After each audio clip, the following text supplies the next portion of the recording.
원래 인간이었다가 신이 된 존재들이 있습니다. 예수님, 부처님 얘기만 하는 게 아니에요.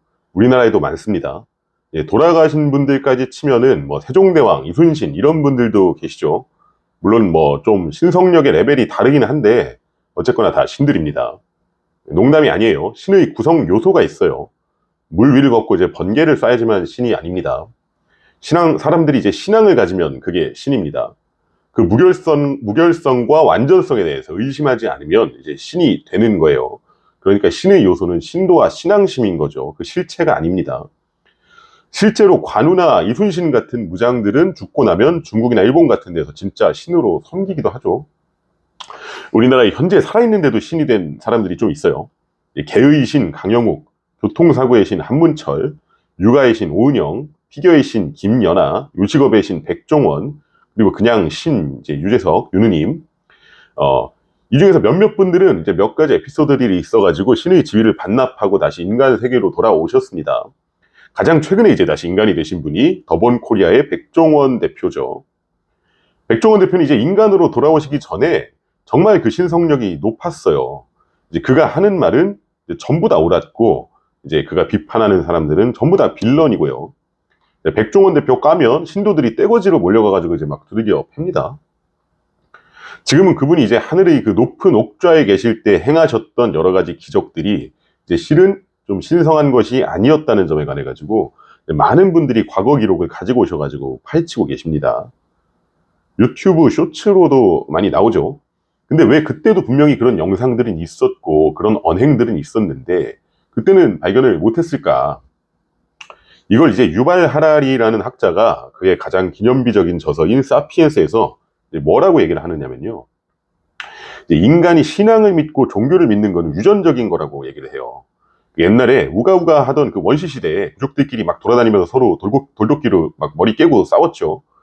이제 그때 보면은 지금 현생 인류인 사피엔스보다도 더 피지컬이 좋고 더 전투력이 높은 네안데르탈인 같은 인류, 다른 인간 아종들도 있었다는 겁니다.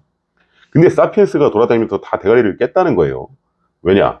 인간은, 그러니까 사피엔스라는 이 종족은 신앙심이라는 게 유전적으로 있다는 거예요.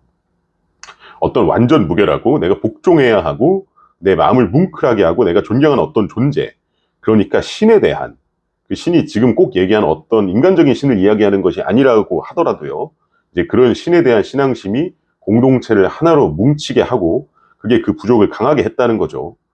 그러니까 네안데르탈인 같은 경우는 하나하나의 개체들은 강했는데 잘 못 뭉쳤다는 거고, 사피엔스, 그러니까 인간 같은 경우는 하나하나는 좀 약하더라도 다 같이 똘똘 뭉쳐가지고 하나님 하나님 하면서 이제 다 잘 싸웠다는 겁니다. 그리고 그 신앙심이 나중에 발전을 해서 민족이 되고 제국이 되고 이데올로기가 되고 그랬다는 거죠. 그러니까 하나님을 믿는 거나 이제 좌파 우파 믿는 거나 윤석열 이재명 믿는 거나 백종원 믿는 거나 이게 다 메커니즘적으로는 동일한 정신적 반응이라는 거예요. 그렇게 신앙을 갖는 유전자 있는 부족들이 싸움을 잘해서 우세했기 때문에 지금까지 우리 현대인들에게도 잘 유전이 되었다는 게 그 골자입니다. 그러니까 그 대상이 하나님이든 백종원이든 JMS든 중요한 게 아니라는 거죠. 믿음이 생기는 원리가 유전적이고 본능적인 거라는 거예요. 제가 오늘 드리려는 얘기는요, 이런 믿음 자체를 경계하시라는 겁니다. 그래야 사기를 안 당합니다. 단순히 금전 사기, 뭐 코인 사기, 전세 사기 이런 것뿐만이 아니고요, 이제 권위나 신념이나 전통이나 우상이나 명함에 흔들리지 않고 스스로 판단을 할 수 있어야 비로소 이상한 일 안 당하고 이 험난한 세상에서, 이 무서운 세계에서 스스로 잘 헤쳐나가고 살 수 있다는 겁니다. 그 사람이 얼마나 위대한 인간인지 훌륭한 분인지 그거 자체는 전혀 중요하지 않아요. 내 뇌 속에서 발생하는 믿음, 신앙이라는 그 메커니즘, 그 자체를 조심해야 한다는 겁니다. 이걸 이제 제일 먼저 이야기한 게 부처님이고요. 그걸 받아들인 게 이제 프리드리히 니체죠. 아이러니하게도 이제 부처님이랑 니체는 둘 다 반쯤 또는 반 이상 이제 신의 반열에 들어서신 분들이죠. 많은 분들이 그들을 믿어버리니까요. 근데 그들이 한 말 자체는 사실은 그런 얘기는 아니었습니다. 정반대의 얘기였어요. 당나라 승려 임재의현이라는 이제 분께서 하신 유명한 말씀이 있어요.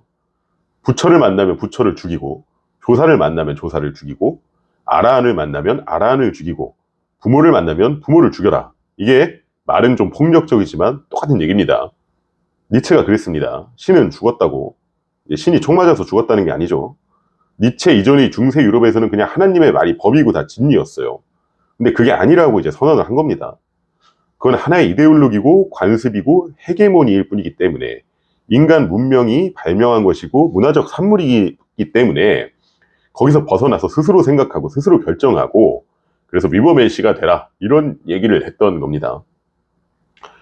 이제 대부분의 신이 이제 지위를 자진반납하고 좀 내려오시긴 했는데 이제 아직 유재석 씨만 그 자리를 공고히 지키고 계실 상황이에요. 유재석 씨가 나쁘다는 게 아닙니다. 유재석 씨가 뭐 훌륭하지 않은 인간이라는 게 아니라 훌륭한데 농담 삼아서 얘기하는 유재석이라는 그 종교 그 현상이 사실은 위험하다는 거죠. 유재석이라서 위험한 게 아니라요. 백종원 때도 똑같았고요. 이제 뭐 유재석 씨 뭐 이제 슬슬 한물 가고 계시기 때문에 뭐 비교적 덜 위험하기는 합니다만 앞으로도 계속 제2, 제3의 유재석은 나올 거예요. 대중들이 열광하겠죠. 저 사람은 완전하다고, 저 사람이 하는 얘기는 뭘 해도 옳고 저것만 따라가면 맞다고, 백종원 레시피대로 백종원 솔루션대로만 하면 다 맞다, 이렇게 사람들이 엄청난 신앙심을 가지고 막 뒤따르게 될 겁니다. 그리고 나서 몇 년 지나가지고 사기당했다고 울어도 아무도 그거를 되돌려주지 않는다는 겁니다.